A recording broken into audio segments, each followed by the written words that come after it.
ठाकरे आज नागपूरमध्ये आंदोलन करतायत, काय पहिली प्रतिक्रिया? उद्धव ठाकरे आज नागपूरला आंदोलन करतायत, चांगली गोष्ट आहे, आनंद आहे.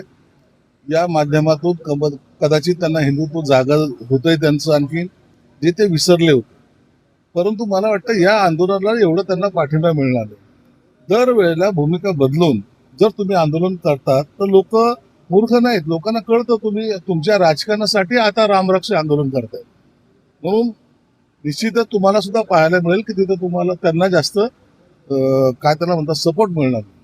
बरं, त्यांनी पत्र लिहिलं आहे, RSS पत्र लिहिलं आहे, मुख्यमंत्र्यांना पत्र लिहिलं आहे संजय राऊतांनी. संजय राऊत आपला लेखक आहे, काय तो म्हणतात ना, लेखक आहे, पत्रकार आहे, तो पत्र लिहिणं त्याचं काम आहे, उद्योग आहे.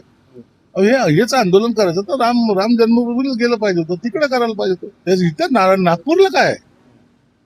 नागपूरला असं विशेष काय आहे की जिथं जाऊन आंदोलन करण्याची गरज पडते? परंतु हे पॉलिटिकल स्टंट आहे, त्यांना त्याच्यातून प्रसिद्धी घ्यायची, त्यासाठी नागपूरचं आंदोलन आहे. दिल्लीत एक मोठी घडामोड घडते, वांगचूक यांना पोलिसांनी ताब्यात केलं, हॉस्पिटलला नेलंय. आता सगळे विरोधक टीका करतात.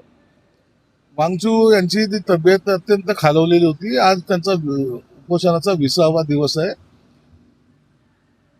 कोर्टाने सुद्धा सांगितलंय की त्यांच्या तब्येतीला काही झालं नाही पाहिजे, म्हणून त्यांची काळजी घेण्यासाठी त्यांना हॉस्पिटलमध्ये शिफ्ट केलेलं आहे. अटक वगैरे केलेली नाही, तर हॉस्पिटलमध्ये त्यांच्या उपचारासाठी शिफ्ट केलेलं आहे. त्यांची तब्येत चांगली राहावं या मागं सरकारचा एवढाच हेतू आहे.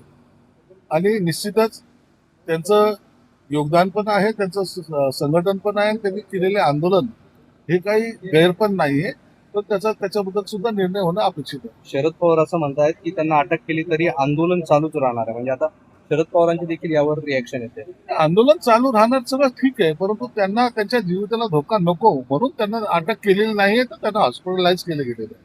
असं निर्णय देऊ शकतात, काय माहिती? आता काय मला वाटतं 6 खासदाराबद्दलचा काही प्रॉब्लेम तर नसावा, परंतु जो काही निर्णय येईल तो आता दुपारून येईल अशी अपेक्षा आहे.